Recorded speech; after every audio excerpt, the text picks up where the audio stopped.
Yes, indeedy, folks. It's the Beer Drinker's Guide to the Great Wahoo!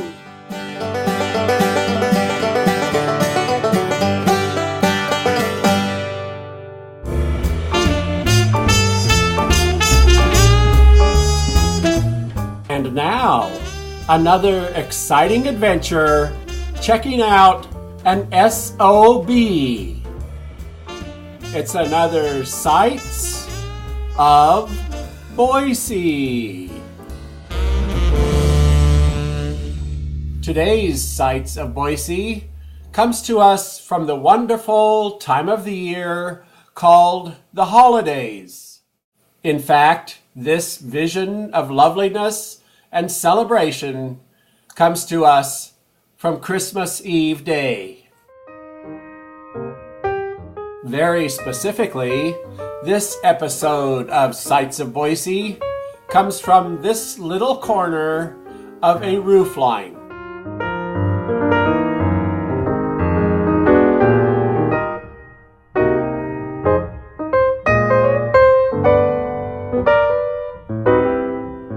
I don't think I need to say much else.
It's time to drive Steens Mountain.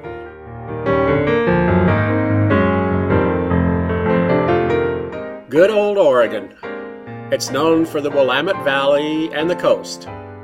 But out here on the eastern side of Oregon, there's a big hole that I always thought was just filled with desert. Lordy, was I ever wrong about that. There's some great country just waiting for a little 1 or 2 or 3 day drive right in our back door. A good excuse to go adventuring in this country is driving to the top of Steens Mountain.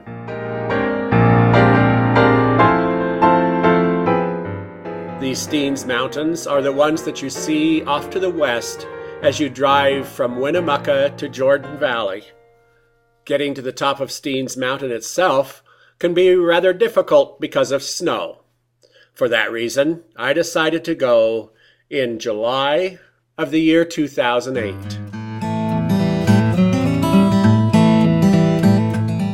On past episodes of Drive Steens, we've enjoyed Gentura, we spent a night in Diamond, and then we went driving up to Steens Mountain and down a very rough road on the way back. From there, we had lunch at Fields, and then we went on and almost ran out of gas before the gods of gasoline saved us at Adele. What a foolish thing to do, something I had told myself I would never do again once I was past my 20s, but being a guy, it seems that I have to make a fool of myself every once in a while. Thank goodness I didn't have to walk. From Adele, we went down and explored the lovely little town of Alturas, and then headed back to Cedarville. From Cedarville, we set out on a 60-mile jaunt across a little dirt road that cuts across the very northwest corner of Nevada. We got back to Highway 140 and the wonderful paved highway. We then headed toward Doneo Junction, and we got distracted at Dufarina Field Station, which is a part of the Sheldon National Wildlife Refuge. On our last adventure in Drive Steens, we drove up to Fields, where we found a great little hotel for the evening and stopped by at the general store and the cafe, which you see in the distance there, and had some dinner.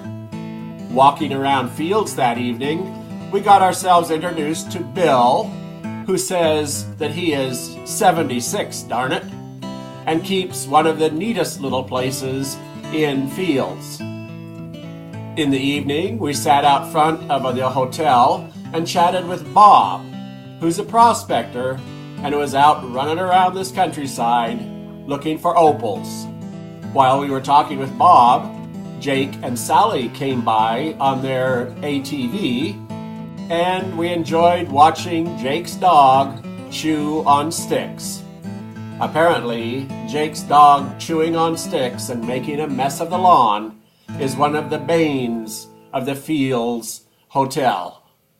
The next morning, I woke with the sun coming in the windows and lighting up my half a can of peaches, which were a mighty tasty way to start the day. The cricket, who had been saying hello to me all night long, made himself apparent, just to say howdy, and I stopped by the cafe where Jake cooked me up some good old ham and eggs. While I was loading my car to leave, I noticed that my right rear tire was low. Well, it had taken all night just to get low, so I stopped by and had them fill it up with air and decided I would wait till I was home and could get it repaired for free. Then, with a leaking tire, I headed out toward the Alvord Desert, crossing a lot of dirt road.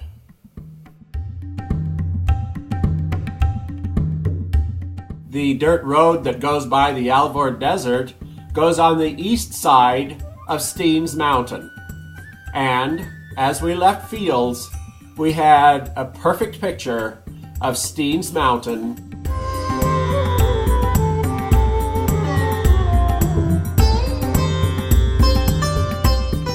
Soon there were two signs that we had reached the dirt road. There was, of course, the dust, and in case that wasn't enough, the highway department had put up one of their yellow reminders.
road goes over a little rise, which gives us great views of the west side of the Steens mountain range and of Steens Mountain itself.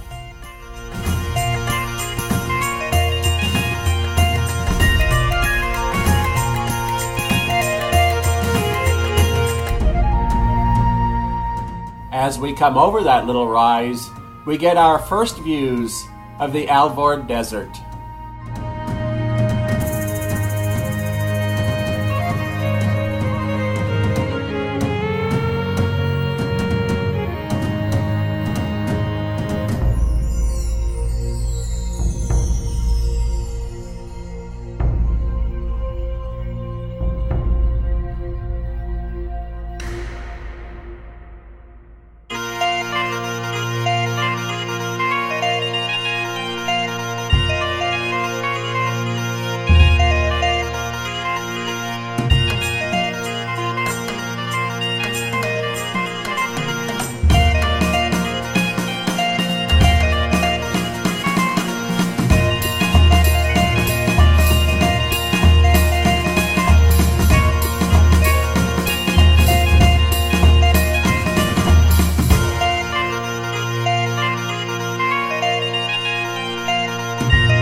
Alvord Desert lies to the east of Steens Mountains, lies between the Steens Mountain Range and the road that runs between Winnemucca and Burns Junction.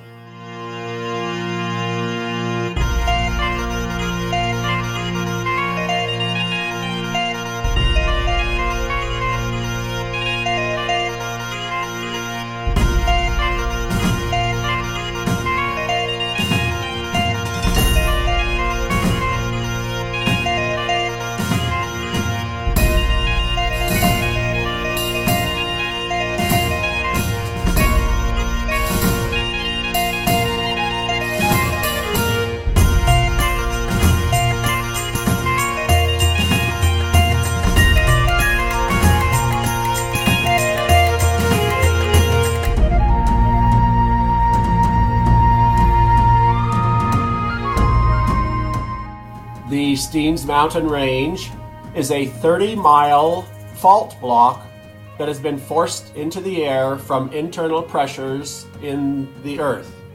Steens Mountain itself rises 1 entire mile above the Alvord Desert.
This is considered a desert valley.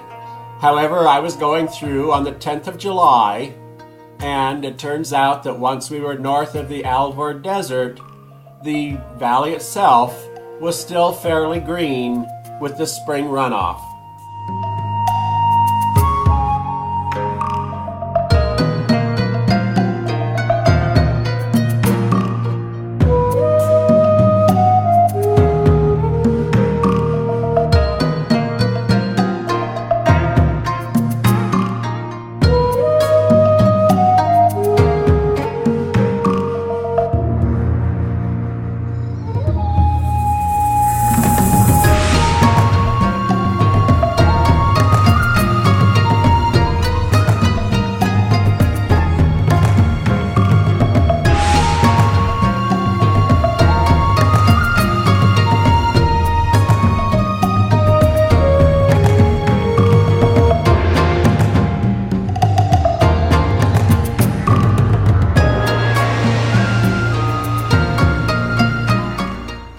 Just a few miles north of Alvord Desert is Alvord Hot Springs. What a lovely little spot to stop and take a plunge.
Everything is rather open air.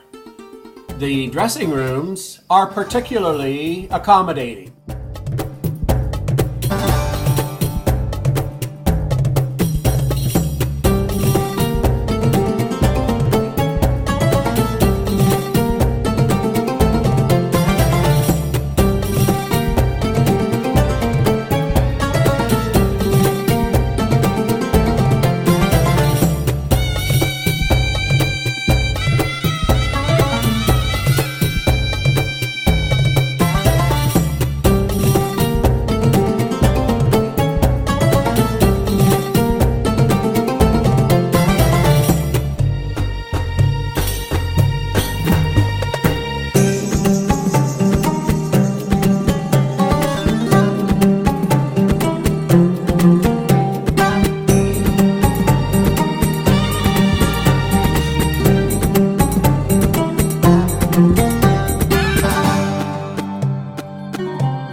Just in case your mama didn't raise you right, there are a few civics lessons for you to be reading while you enjoy your soak.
And now, boys and girls, if you'll sit real still, I'll tell you a fairy tale.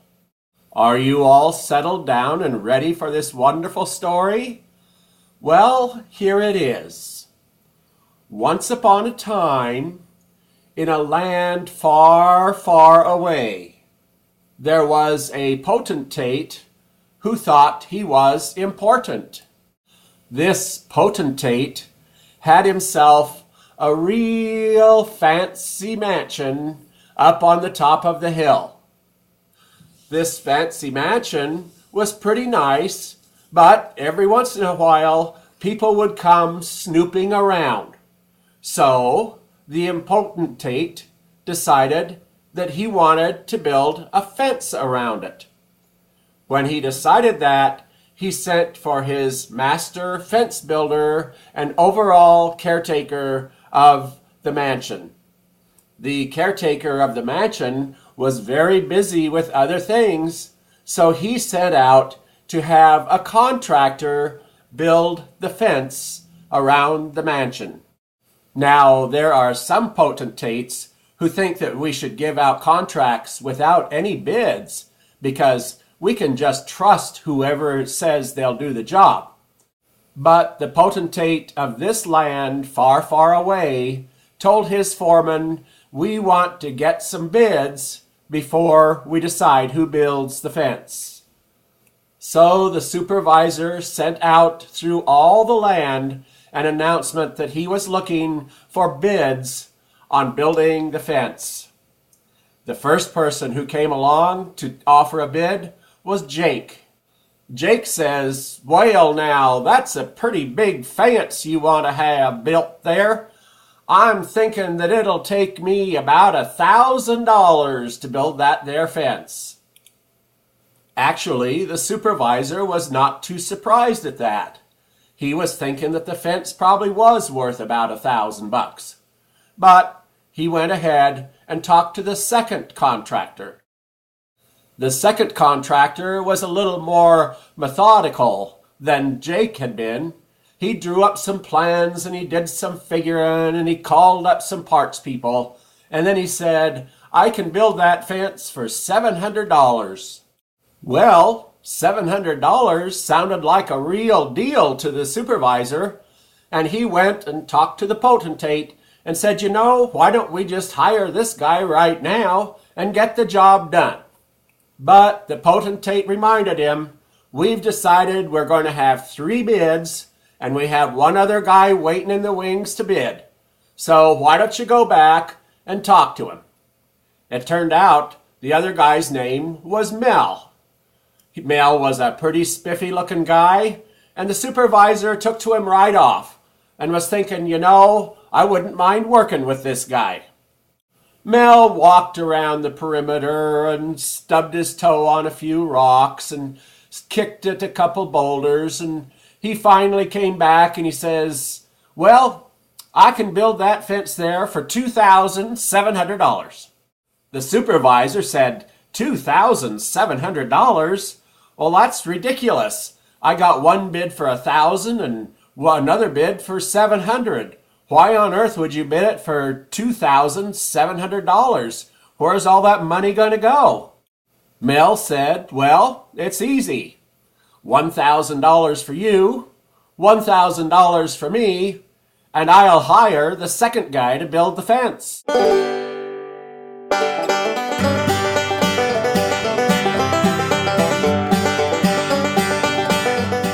And that's this week's Beer Drinker's Guide to the Great Wahoo.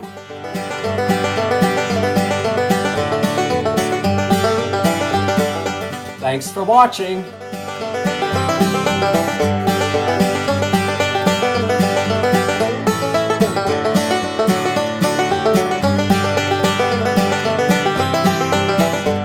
Hope to see you next week.